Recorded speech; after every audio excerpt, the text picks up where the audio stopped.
Good morning Krishnanagar fur baby care থেকে। আজকে রবিবার, আসতে একটু দেরি হয় রবিবার দিন, ওই জন্য এসেই আগে ভাতগুলোকে রেডি করে দিই। আসো, এটা রামা, তারপরে পরিষ্কার করব। ওইখানে একজন খাচ্ছে, ম্যাও খাচ্ছে, সবার ভাত এখানে রেডি।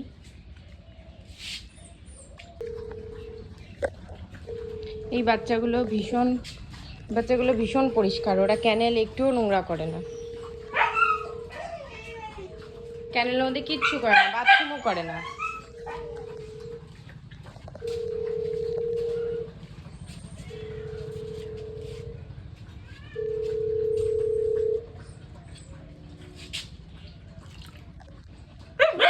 এই সেই কোমর ভাঙা বাচ্চাটা, ও অনেকটাই দাঁড়াচ্ছে, অনেকটাই বলতে কি পুরোটাই দাঁড়াচ্ছে।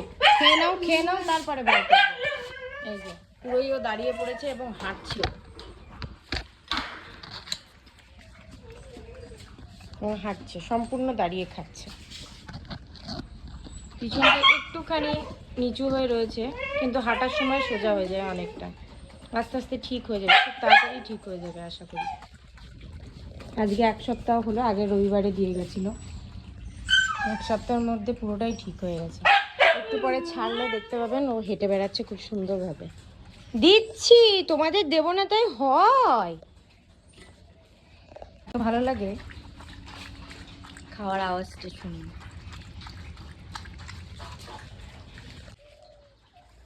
Hello, good afternoon, Krishnanagar fur baby care থেকে প্রিয়াঙ্কা বলছি। এখন অনেকটাই বেলা হয়ে গেছে, সবার খাওয়া দাওয়া হয়ে গেছে। ওই যে ভিতরে ও খাচ্ছে, ওকে একটু আলাদা করে খেতে দিতে হয়, নাহলে বড়রা ওর উপর ঝামেলা করে। এদেরও খাওয়া কমপ্লিট, এরও খাওয়া কমপ্লিট, পিছনে দুজনেরও খাওয়া কমপ্লিট। এই হচ্ছে এখন শেল্টারের অবস্থা।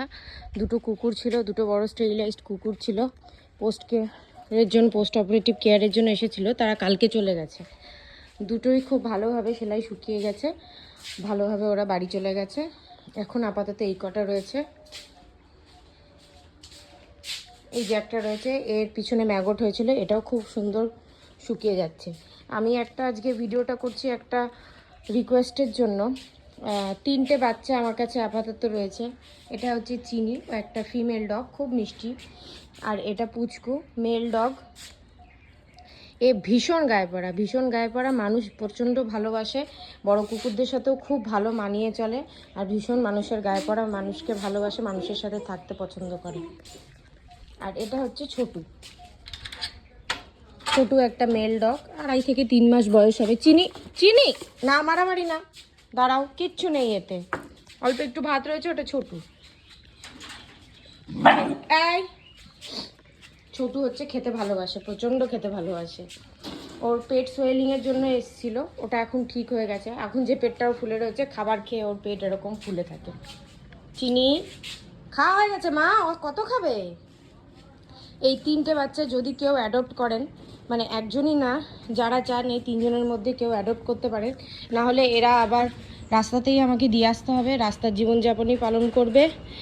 যে কারণের জন্য এসেছিলো সেই কারণগুলো থেকে তো ওরা মুক্তি পেয়ে গেছে, ওরা সুস্থ হয়ে গেছে, কিন্তু হঠাৎ রাস্তাতেই জীবন কাটাতে হবে, সেখানেও অ্যাক্সিডেন্ট হতে পারে, পরিণতি সেই খারাপই হবে। যদি একটা ভালো বাড়ি পায়, তাহলে এদের জীবনটা, বাকি জীবনটা খুব ভালোভাবে কাটে। এবং মানুষের সহচর্য পেলে পশুরা ভীষণ ভালোভাবে তাদের জীবনযাপন কাটাতে পারে। কেউ যদি দেখাশোনা করার জন্য ওকে অ্যাডপ্ট করেন, বা কোনো পশুপ্রেমী যদি কোনো কুকুর অ্যাডপ্ট করতে চান, তাহলে এই 3টে বাচ্চার মধ্যে যে কোনো একটা বাচ্চা, বা যাদেরকে আপনার ইচ্ছা অ্যাডপ্ট করতে পারেন। এসেছিল, এর পায়ের এই গোড়ালি ভেঙে গেছিলো, গুঁড়ো হয়ে গেছিলো, এখন এটা ঠিক হয়ে গেছে। কিন্তু যিনি একে দিয়ে গেছিলেন তিনি ফোনও ধরছেন না, নিতেও আসছেন না, আজকে যাব কালকে যাব বলে কাটাচ্ছেন। এবং নিয়েও যদি যান, উনি রাস্তাতেই ছেড়ে দেবেন, কারণ রাস্তাতেই ছিল, তারও বাড়ির পোষা ছিল না। তো এরা যদি ঘর পায় তাহলে খুবই ভালো হয়। প্রত্যেকটা বাচ্চা ভ্যাকসিনেটেড, এবং যদি কেউ নিয়ে যায় তাহলে তারপরে স্টেরিলাইজ করার দায়িত্বটাও আমার, আমি স্টেরিলাইজ করে দেবো।